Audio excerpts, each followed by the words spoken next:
everybody, and welcome back to the Girly Girl Bookworm. So I wanted to apologize first for being missing for so long.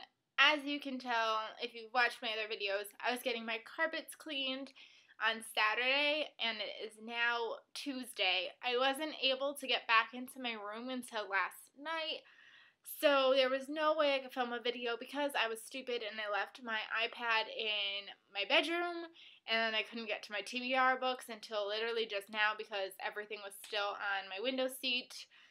So things have been just crazy. So this is my first time I'm able to get to film a video. So I just want to get started because I feel like I haven't filmed in a while and I'm like completely lost at what to say. And yes, this is not the lighting. I am this sunburned, and I'm also this pale.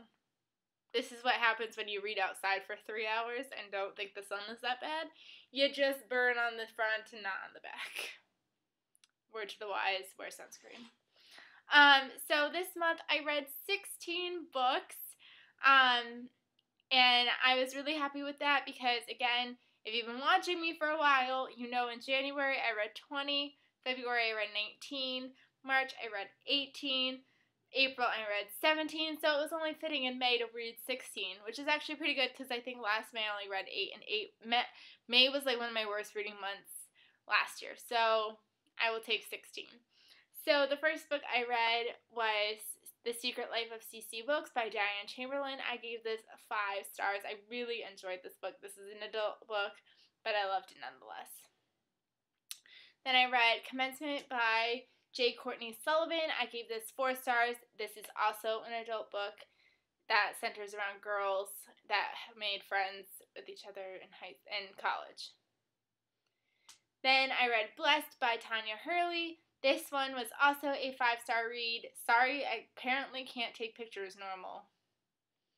Then I read To Selena with Love by Chris Perez. I think I also gave this one 5 stars. In the beginning of the month, I was getting some really good books in, so yeah. Then I read The Ward, and that's where everything went downhill, by Jordana Frankel. I think I gave this 3 or 2 stars. I really did not enjoy this book. Yeah, it just wasn't my cup of tea. And it's also a first book in a duology, but they haven't released the second one yet. Then I read The 39 Deaths of Adam Strand by Gregory Galloway. 1 or 2 stars again. Really wasn't crazy about this book, unfortunately. I was really looking forward to it, and it just wasn't good at all. Then I read Summer Intern by Carrie Karisov and Jill Kargman.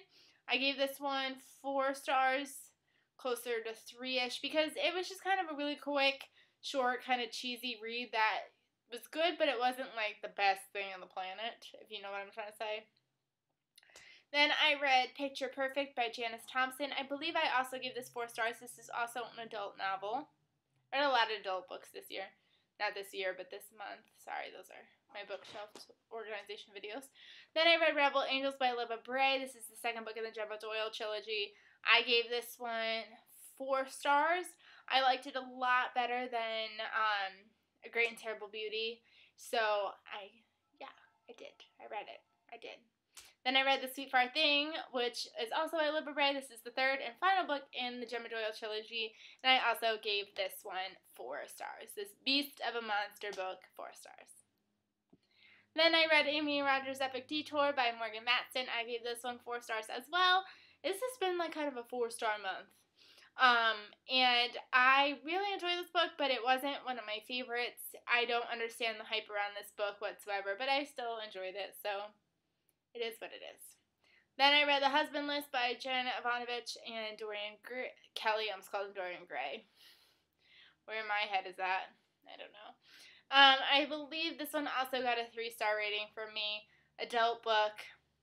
Just didn't cut it for me. This is also historical fiction, even though it totally doesn't look like it. Then I read Death and Lipstick by J.M. Malliot. Another 3-star read. This is also an adult book. Just mystery that was kind of boring and had a lot of build up with no real result for it. Then I read A Turn in the Road by Debbie Macomber, 4 stars. Started Now by Debbie Macomber, 4 stars. Look at another Debbie Macomber book, 20 Wishes, also 4 stars. They were all really good. I really liked my Debbie Macomber. It's just, for some reason, I wasn't in love with them, so that's why I did 4 stars. So this was like the month of 4 stars, which is totally okay, in my opinion. I'd rather be reading 4 stars instead of 3 stars and 2 stars. So I had a pretty decent reading month. I hope you guys did too. Stay tuned for my June TBR video, because I will be posting that next. The books that I read this weekend are going to be held off for my weekly wrap-up just because it's too late to wrap you up on them now. So I'm just going to save them. I hope you guys are reading some great books. Again, as always, leave what you're reading or anything you want to say down below, and I will see you guys really soon. Bye, everyone.